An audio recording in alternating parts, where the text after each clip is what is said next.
I saw something the other day on my way back. I was walking across a building. It was a cinema, and coming out of the cinema was a very beautiful, lovely couple, very lovely couple, very attractive, and they had a child. And for some reason, there was an argument, and the lady was very expressive, and I just observed and I just looked. But I think she was very upset about something, um, and she expressed her views. Now he said nothing. Both of them were holding on to the child, but he said nothing. And whilst I stood there, I heard her say a few more things, and part of what she was now, you could see from her, she had put herself in a state where she needed attention, but he said nothing. And so she, although the conversation could have been a lot more directed to him and kept at a at a tone, at a level of audience that would have been specifically to him that everyone wouldn't have heard, I think she wanted to express that she was unhappy, and so other people could hear what she was saying. And that just made him more quiet. He said nothing. And whilst I stood there, I was looking at her while she was talking. In my heart, I kept saying, "You're doing more damage. You're doing more damage." It's easy for me to say. It's very easy for me to say. If you are along the sidelines watching a football game, you can see everything that is going wrong. If you get on the pitch, everything changes. And no one has all the answers. You know, we're learning this journey through life and how to live well, and how to make this journey an experience that we can look back on and we could say, yes, that was memorable. Now, we don't have all the answers, no one does. But whilst I observed them and I looked at both of them, I came to the understanding, because I could see in his eyes, and I could feel without him opening his mouth. I could feel I could feel him in me, and I felt that he could feel himself in me, because I just looked at him and there was a connection. The young boy who was with them, the child, obviously may not really have understood everything. I have a number of views about expressing your views in front of a child. I will not share them here, but I think there's a place. And so what I want to share with you right now is three things that I think are important from that experience. And I think this is not exclusive to this relationship I saw. I think it's important for any relationship. Understanding how a man thinks is very important, especially if you're in a relationship where you want to make it thrive, if you want to make it successful. And the starting point is simply how we think. Men think opposite to the way women think. It's not better and it's not worse, it's just opposite. If you start from that point of view, it means that you empower yourself with much better understanding, because it means that your expectations and what we should do, what we should say, is more manageable. I think one of the biggest problems in relationships is the conditions we put on the relationships. And let me explain that by saying this, that I know that love has expectations. For those who do not think that it should, I would simply reserve some of my opinions by saying that from what I know, from the little that I know, love has the greatest of expectations. And to think any differently is being naive. And to expect any differently is being naive. Now, although love has expectations, the challenge we face is when we allow our expectations to become conditions in a relationship. Because that means that when you've taken your expectations and you've made them conditions, then you're in a way you're choosing how someone should behave and how someone should live. And if there's one thing I've learned about myself, is that change is a constant, and we will always adapt because our desires, our needs, our goals will change, and therefore we have to adapt.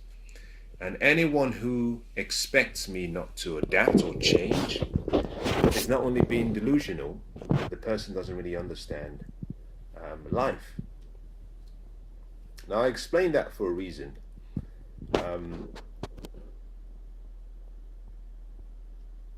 The expectation from observing the couple was that she was expecting him to react in a particular way.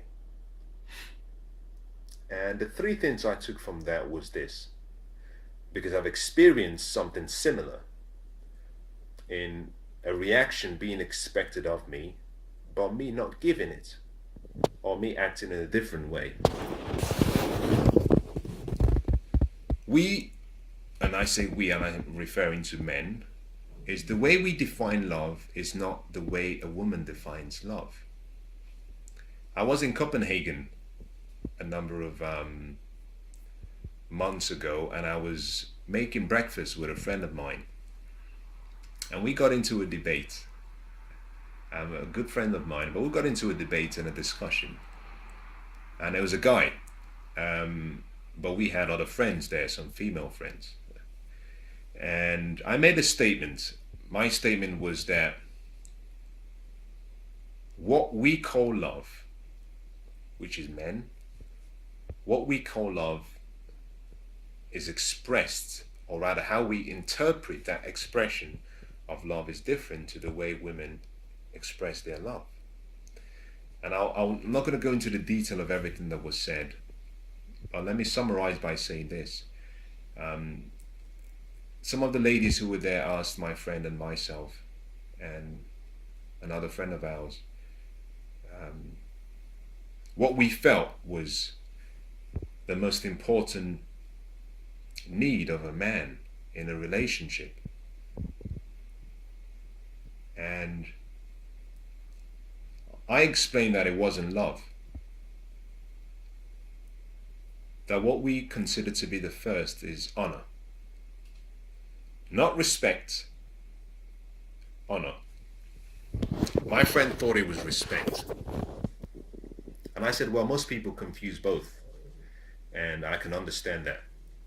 But respect has to do with an attitude, a feeling. Honor, on the other hand, goes beyond an attitude and a feeling. It's an action, it's an act, it's something you do. So, for example, in martial arts, if you walked into a dojo, you can walk into a dojo, but one of the traditions is that when you walk in, you have to bow. Even if the dojo is empty, you have to bow. That's a sign of honor that you've walked into the training ground. Similarly, when the sensei comes in, you have to bow to him. At the end of the class, you have to bow to him or to each other. It's a sign of honor. So the movement of the body is the act. The feeling in your heart is the attitude, is the respect. And I was suggesting to my friends back in Denmark that honor is our number one need. If you're going to give a man anything, don't buy him flowers. Now, this is for the majority of men. Just show him honor. And you show honor by what you say, by what you do, by how you act. And when I stood there watching this couple, I felt sad because she was showing him the highest level of dishonor. But she wasn't just doing that within closed doors, she was doing it publicly. So she was correcting him. And she was correcting him publicly in such a way that people could hear what she was saying. And she wasn't just disrespecting him. It was a stain on his ego. And let me say this so women understand, rightly or wrongly, you will lose a man if you attack his ego. You lose a man very quickly. A man is attracted to the woman with the right words. Your beauty might attract him. You know, style always comes before substance. That's true. I've said that and I continue saying that. People will form an opinion of you based on what they see. So your styling, your packaging, your grooming, your presence will capture a man's heart. But a man would always, will capture a man's presence, or capture a man's interest, or capture a man's attention. But a man would always leave his heart with the woman or in the environment where he feels honored. And those could be honored based on what you say, the words you use, and the actions you take. And I felt sad because I could see this really lovely girl doing the one thing that she never should have done, which is show dishonor.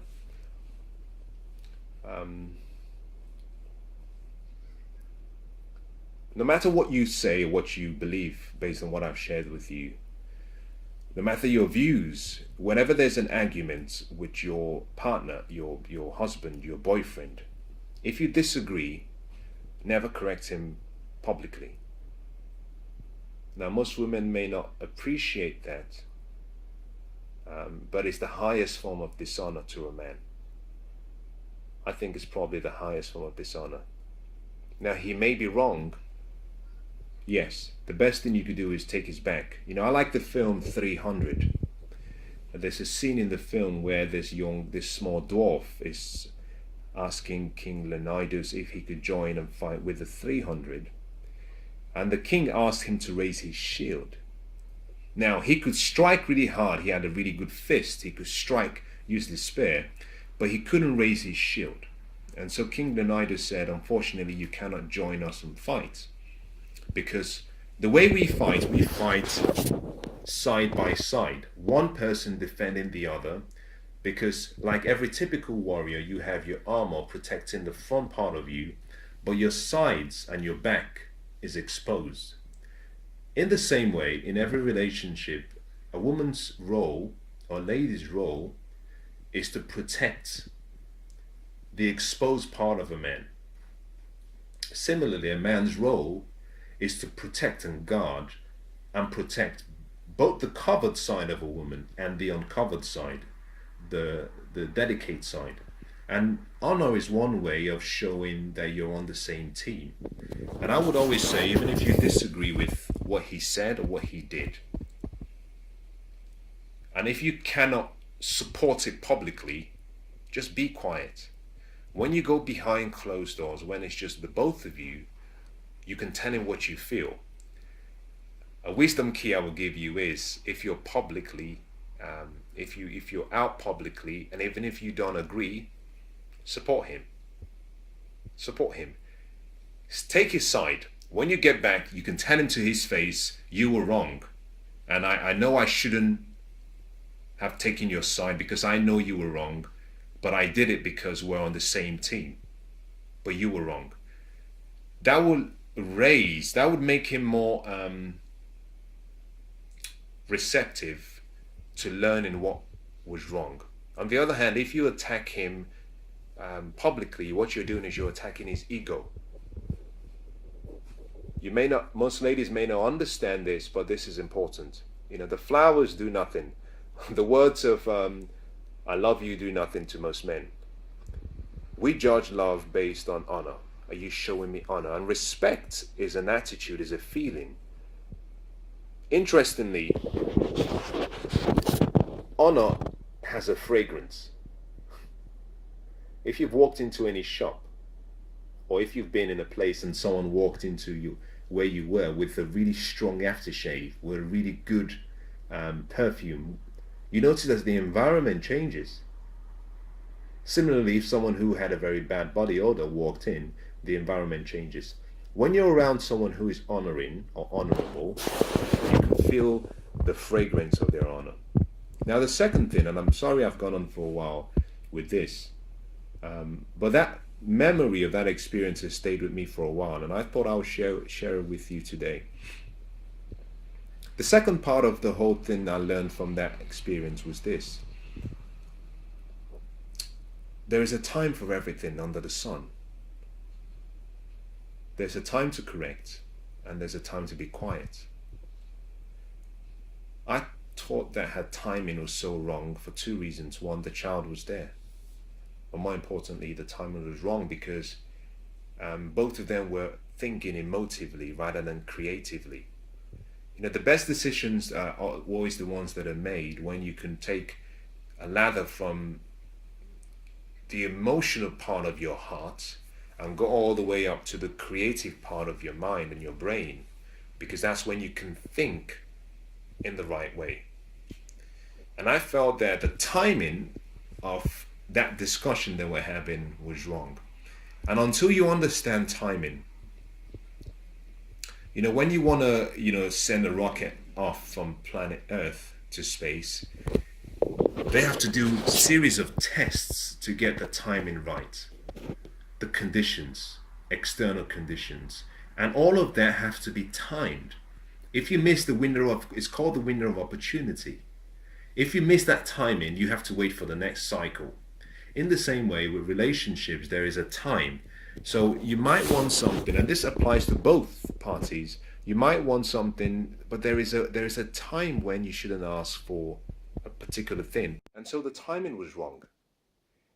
I feel as though if you were to get the timing right, most conversations will end the way you want them to end.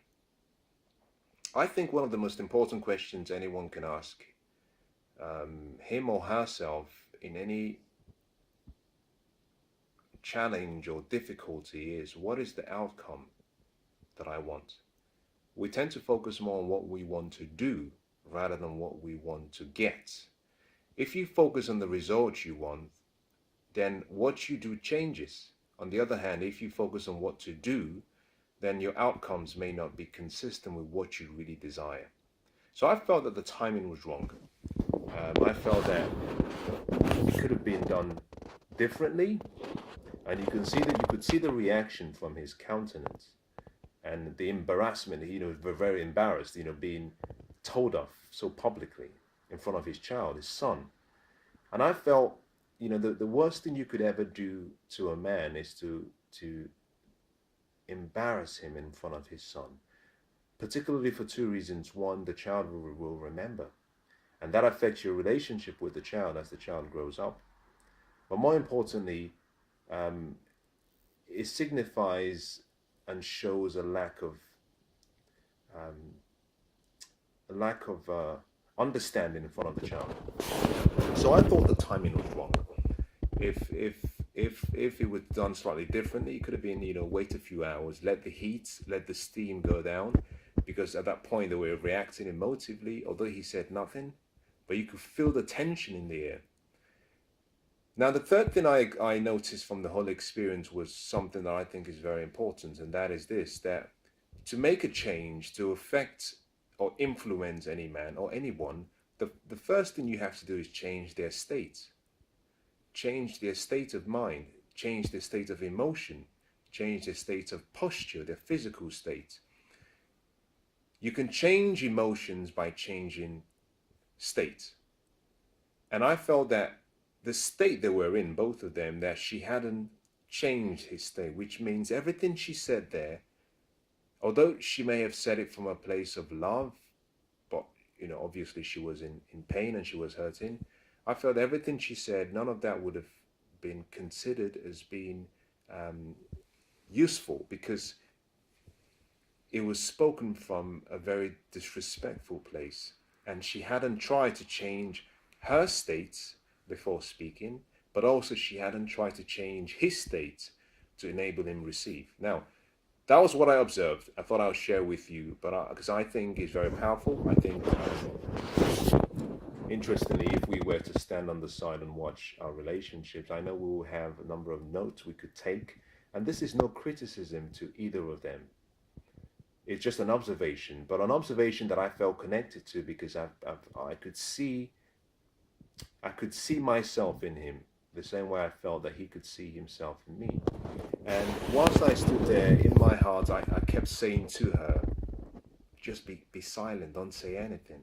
And sometimes silence is the most powerful way of communicating, because what it does is it says much more than you can imagine.